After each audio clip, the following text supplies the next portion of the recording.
Hello guys, welcome back to my YouTube channel again. This is me, John Paul D. Oliver. Today is July 19, 2026. It's already Sunday. Happy Sunday guys. So today, ang gagawin at lulutuin ko ay vegetable chocolate bread. Yes guys, vegetable chocolate bread. So ito po yung gagamitin nating type of vegetable. Ito po ay pechay guys. Ayan, maraming pechay. Ayan. Vegetable chocolate bread. Ayan. Tignan nyo yung pechay natin, sobrang fresh. At half cook lang to guys, hindi ko siya niluto ng sobra. Kaya kung tignan nyo, sobrang tigas pa din ang ating pechay. Ayan o. Ayan. And then, next ay, itong ating bread. Ito yung gagamitin, ito guys, yung gagamitin nating bread. Ayan. Ito siya. Ayan, yung pinapakita ko sa inyo palagi. Isa, dalawa, tatlo. Ayan, tatlo sila guys. Ayan. Ayan. Dalawa. Tatlo. Ayan. Kulay pula po yan guys. And next is, maglalagay tayo ng konting salt lang. Konting salt.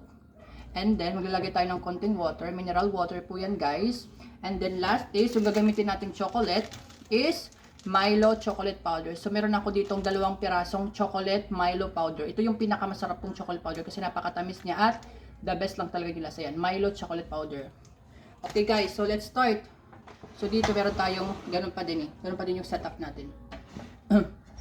So, ano lang, arrange lang siya ng konti. And then, ayan. So, ayan. Ayan. So, okay na. Perfect. Lang close pa.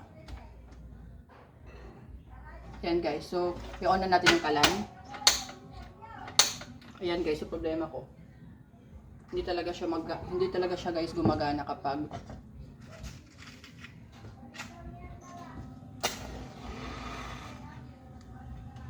ayan, kailangan mo talaga siya gamitin ng phosphor kasi hindi talaga siya magana. Okay, so bilisan na natin yung pagluluto para matapos na tayo. So first ay maglalagay tayo ng bread. Ilalagay po natin itong ating bread. Ayan. 1, 2, 3. And then maglalagay din tayo. Next ay maglalagay po tayo ng water. Ayan. Mineral water po yan guys. Ayan. And then next ay maglalagay po tayo ng konting salt. Ito po ay vegetable chocolate bread. Ayan. And then, halu-haluin natin siya. Huwag muna natin ihalo sa bread. Yung asin lang muna, yung salt, nalagyan natin ng tubig. Ayan.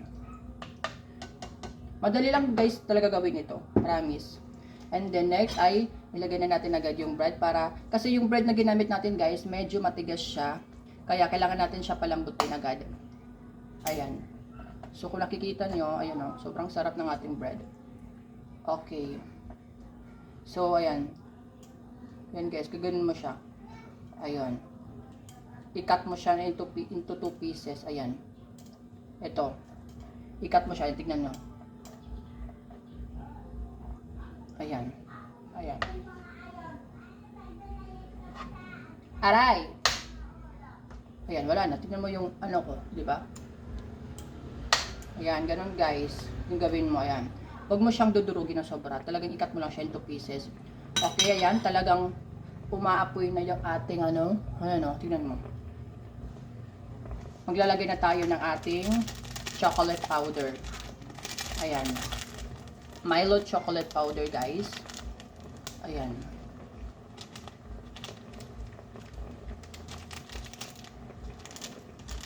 Wala kasi scissors eh. Ayan, chocolate powder Milo. Madali lang guys lutuin ito. Ayan, Milo. Di ba mostly guys yung ginagamit ko is yung Champion chocolate powder. Ito naman talaga guys, yung chocolate Milo. Mas masarap to guys kasi matamis siya. Ayan, wala na. Okay. So pangalawa, itong ating Milo. So this is pangalawa na to guys. Okay. Ayan, pangalawa. Ayan. Nakita nyo ba? Nakamit ko na yung choco yan. Wala na. Yan sila guys, dalawa. Diba? So yun guys, halu-haluin natin sila. Ayan. So lagyan pa natin guys ng konting tubig kasi medyo dumidikit yung bread. Ayan. So halu-haluin natin guys hanggang mag-mix yung chocolate natin. Ayan. Ayan. Tignan niyo yung kulay ng aking niluluto ay kulay pink na po. So, hindi po siya guys watery dapat. Madry po yung aking recipe na to. Sobrang dry lang. Sobrang dry po. Wala po siyang sabaw or sauce. Talagang kailangan nating i-dry siya ng konti. Wag yung sobrang dry kasi hindi na yun ano yun. Charing. Ito ay vegetable chocolate bread. Kita-kita nyo naman, di ba? Ayan. So, nahalo na siya guys ng maganda. Tingnan mo. Haluin mo siya guys ng maganda para ma-mix mo yung chocolate powder dito sa bread mo. Kasi yung bread natin matamis siya pero hindi siya yung sobrang tamis na masarap. Tingnan niyo yung itsura ng bread natin, di ba? Talagang sobrang melty at nakunot. Sobrang melty na ng ating bread at talagang ayan o. Ayan o, sobrang melty na at sobrang chocolate. Ayan o. Sobrang lambot din ang ating bread. Ayan. Ayan guys, so patayin na natin yung apoy kasi okay na siya. Ayan, okay na to guys. And then next ay ang next na gagawin mo guys ay ilalagay mo na itong ating vegetable. Ayan. Diyan. Ayan. Pechay guys. You better try this kasi masarap yung pechay guys. Ayan. Ngayon ka lang ba nakakita ng bread na nilagyan ng vegetable. Ayan o. Tingnan mo yung vegetable. Ayan o. Tapos, ito yung bread. Ano kaya lasa nito? Ayan yung bread. Tapos vegetable. Halaluin natin guys. Ayan. Oh. Halaluin ng bongga. Ayan. Yung lasa niya guys, naghahalo na yung lasa ng chocolate at yung lasa ng ating sinigang, yung ating pechay. Naghahalo na po yung lasa nilang dalawa. So, ngayon, hulaan nyo kung anong yung lasa niya talaga. Kaya ako naluloka ako. Ano ba talaga yung lasa nito? Curious pa din ako. Ayan guys. So, nahalo na natin siya ng bongga. As you can see naman, ayan o. Ayan o. Ayan, tingnan mo yung pechay, ayan o. Tingnan mo yung pechay. Ayan o. Ayan guys, okay na to. So, okay na to. Ilagay na natin siya sa ating favorite na lagayan. Guys, kung nanonood ka man sa mga vlog ko dito, ito yung favorite lagayan ko, yung chopping board na white. Ilagay na natin siya. Ayan. And then, ayan. Mamaya na yung ating vegetable kasi gagawin natin siyang toppings. Para mas unique yung itsura niya. Ayan. Ano kaya lasa nito nga may bread? Chocolate. Tapos, nilagyan siya ng pechay na vegetable. Curious pa din ako. First time ko kainin sa buong buhay ko guys. Kaya, first time din ako makikita. At first time ayan, ito na guys yung ating pechay. Ayan o. So, ilagay natin siya sa top. Ito pa nga yung yung chocolate. Ayan. Ayan. Ayan yung pechay guys. Ayan. Pechay. Look at that. How creative I am. Right guys? Look how creative I am. I'm a creative person. A versatile person. Charot. Versatile. Sana all versatile. Ayan guys. Okay na to. So, kung papakita ko muna sa inyo close up yung aking nilutong vegetable chocolate bread. Bakit vegetable guys? Kasi nilagyan ko pa siya ng vegetable. Ayan o. Masustansyang pagkain guys. Kahit matamis siya, at least nakakain ka ng vegetable. So, masustansya na yun. Tignan nyo yung ating vegetable. Ayan. Nasa ibabaw siya. Para na siyang toppings guys. Ginawa ko siyang toppings. And I hope you will like it guys. Ayan o. Diba? O, nagustuhan nyo ba? Naglaway kayo no. Ayan.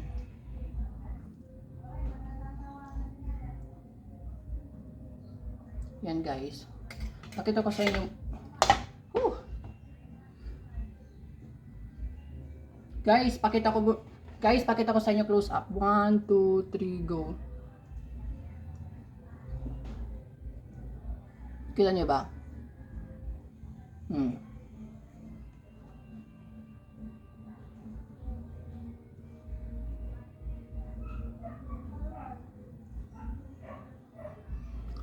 Bread lang ang matamis, tapos mayroon siyang pechay na vegetable. Ayan.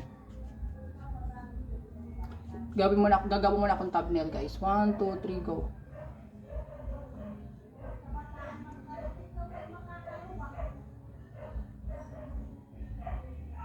Ayan guys, okay na. So tikman na natin guys para mahusgahan na natin. Ano ba talaga yung lasa niya? Yung tinapay na may vegetable, ayan. Tinapay chocolate, ayan. Ito yung ating vegetable, yung ating bread. Ayan, yung bread natin guys, sobrang lambot niya. At sasama natin siya ng ating vegetable. Chocolate bread and then vegetable. 1, 2, 3, go. Thumbnail din kasi kakain. Woo!